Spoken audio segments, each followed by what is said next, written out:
수일 후에 벨릭스가 그 아내 유대 여자 두루실라와 함께 와서 바울을 불러 그리스도 예수 믿는 도를 듣거늘 바울이 의와 절제와 장차 오는 심판을 강론하니 벨릭스가 두려워하여 대답하되 지금은 가라.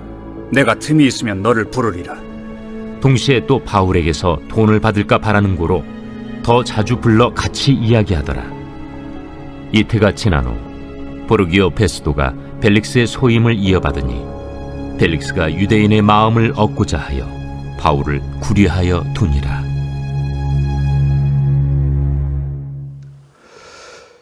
강영한 교수님의 믿는다는 것이라는 책에 보면 이런 내용이 있습니다. 알아듣는 것만으로 누구나 믿음에 이를까요? 그렇지 않습니다. 알아들었으면 당연히 그 내용에 놀라게 됩니다.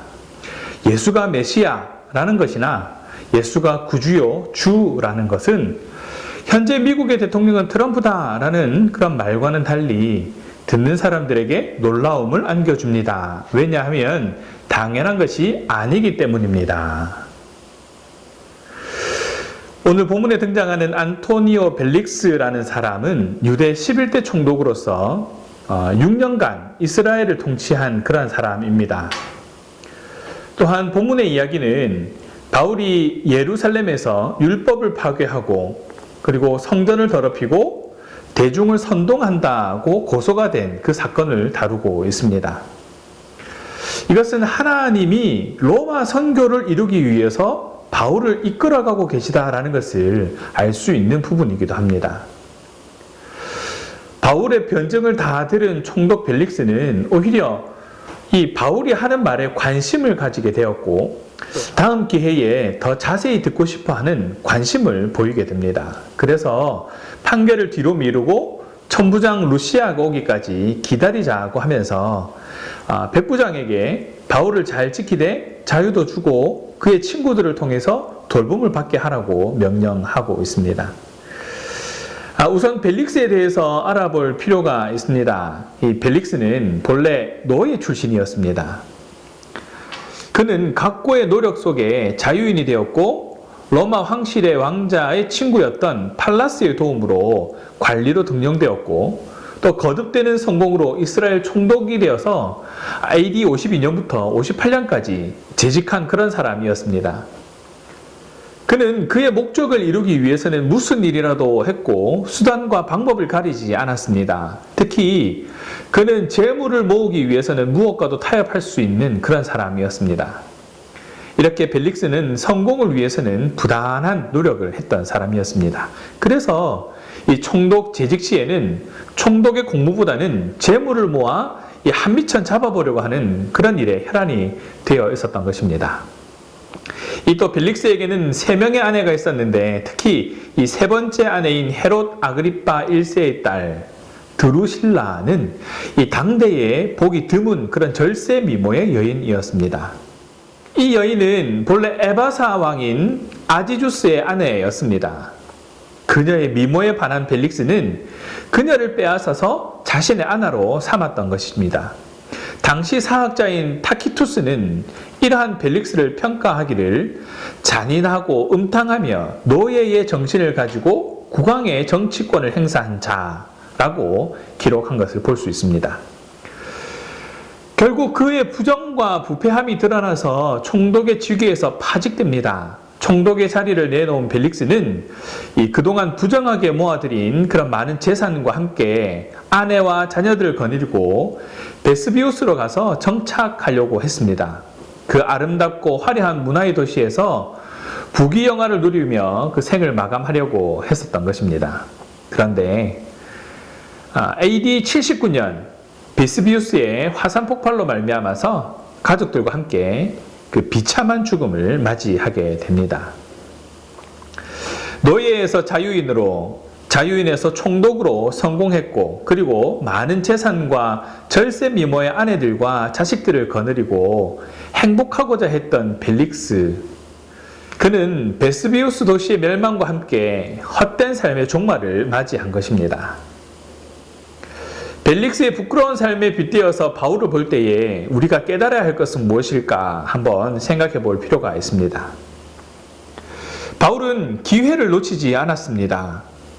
사도행전 21장 28절과 24장 5절에 보면 바울은 유대인들로부터 나사렛 이단의 괴수로서 성전을 모독하고 모든 사람을 미혹하여 소요를 일으키며 율법을 더럽히는 자, 그리고 전염병과 같은 자라고 하면서 고소되었습니다. 이 벨릭스는 이미 바울이 전하는 기독교에 대하여 어느 정도는 알고 있었습니다만 바울이 구금된 후에 그의 아내 드루실라와 함께 바울을 은밀히 불러 그리스도 예수 믿는 도를 들었습니다. 바울은 그들에게 의와 절제와 심판에 대해서 강론했습니다. 이 강론을 듣고 벨릭스는 두려움에 찔림을 받았습니다. 예수 그리스도를 영접할 수 있는 중요한 기회였습니다. 그럼에도 지금은 가라, 내가 틈이 있으면 너를 부르리라고 그 기회를 미루고 맙니다. 이사야 예언자는 이사야 55장 6절에서 너희는 여호와를 만날 만할 때에 찾으라, 가까이 계실 때에 그를 부르라고 했습니다. 벨릭스는 하나님을 만날 만한 그 중요한 기회이며 가까이 계셔서 말씀을 주시는 바로 그때에 하나님을 찾지 않고 부르지 않았습니다. 그 중요한 기회를 포기하는 자가 된 것입니다. 벨릭스는 바울과의 만남의 기회, 바울을 만나서 들은 말씀이 주시는 감동의 기회, 성령께서 깨달음을 주시는 그 중요한 기회를 포기함으로써 잃어버리는 자가 된 것입니다. 그래도 그에게는 회개와 구원의 그런 새 삶의 기회가 찾아왔습니다. 바울은 벨릭스를 돌이키기 위하여서 의와 절제와 심판에 대하여서 간절한 마음을 가지고 아마 말씀을 전했을 것입니다.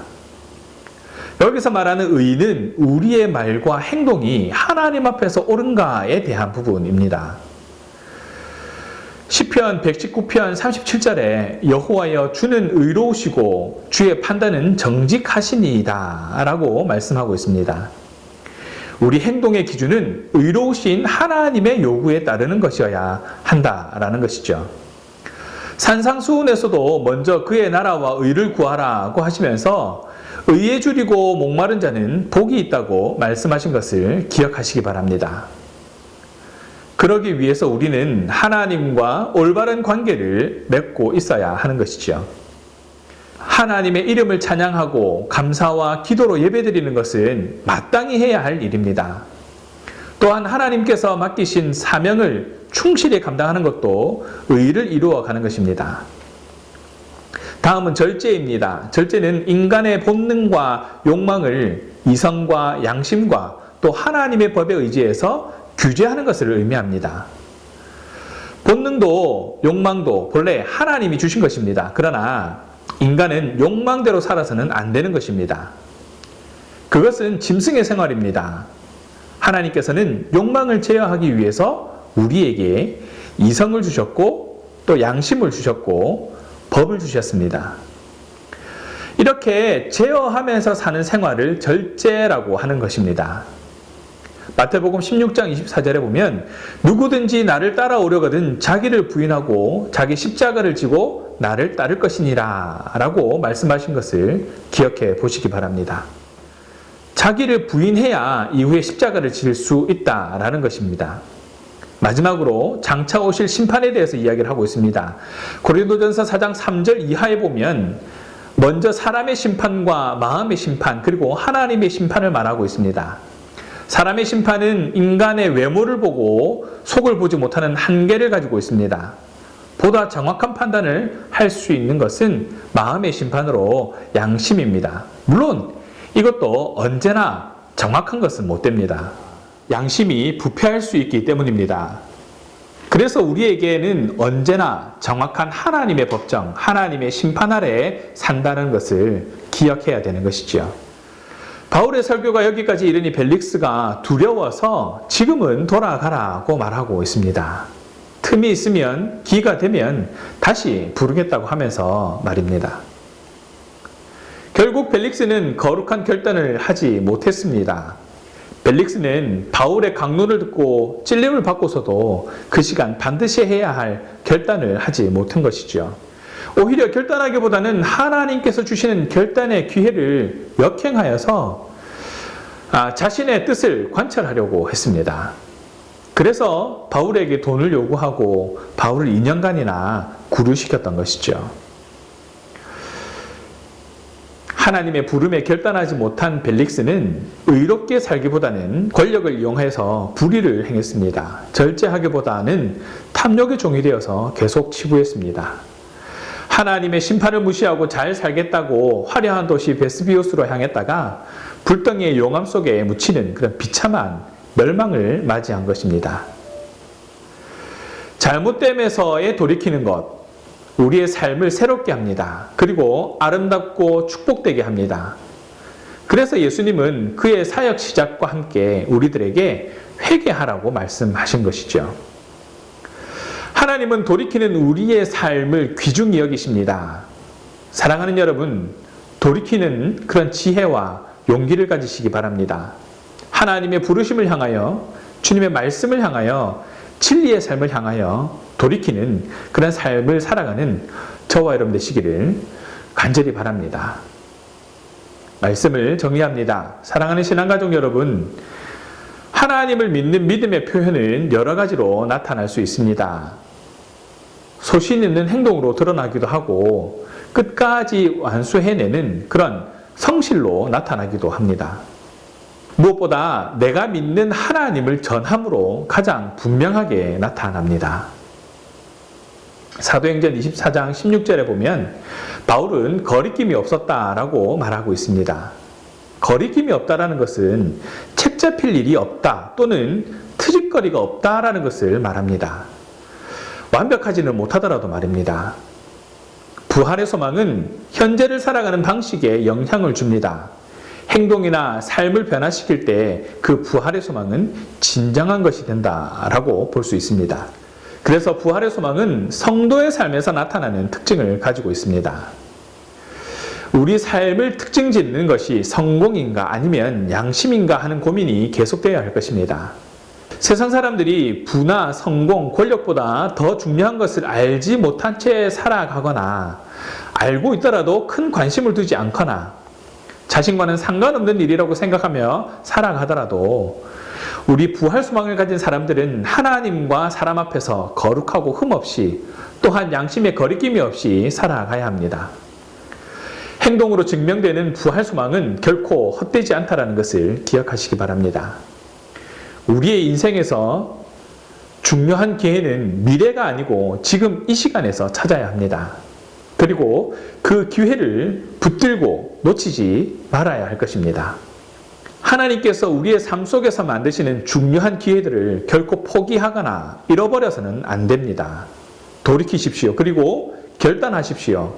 바울이 전하려고 했던 그리고 전한 그리스도 예수 믿는 도를 마음에 새겨 살아내며 그 기회를 나의 삶 속에 축복이 되게 하는 그런 저와 여러분 되시기를 주님의 이름으로 축원합니다. 기도하겠습니다. 사랑의 하나님 감사합니다. 세상은 날로 하나님을 증거하며 살아가기 힘들어지고 있습니다. 우리의 삶에 있어 무엇이 더 중요한지 쉽게 구분하지 못하도록 교묘해져만 갑니다. 그러나 하나님 앞에서 그리고 사람들 앞에서 거침없이 거리낌 없이 복음을 전하며 부족함이 없는 그런 삶을 살아갈 수 있도록 주장하여 주시옵소서. 하나님의 의를 따르는 결단이 그리고 주님의 법을 따르는 순종만이 우리의 삶에 가득할 수 있도록 하여 주시옵소서. 그래서 하나님의 심판을 기억하며 이 땅에서의 소명을 감당하며 영광이 되게 하시고 하나님을 만날 만할 때까지 찾는 그런 신앙, 가까이 계실 때에 부르는 신앙으로 주의 곁을 떠나지 않게 하여 주시옵소서. 감사합니다 주님. 우리 주 예수 그리스도의 이름으로 기도합니다. 아멘.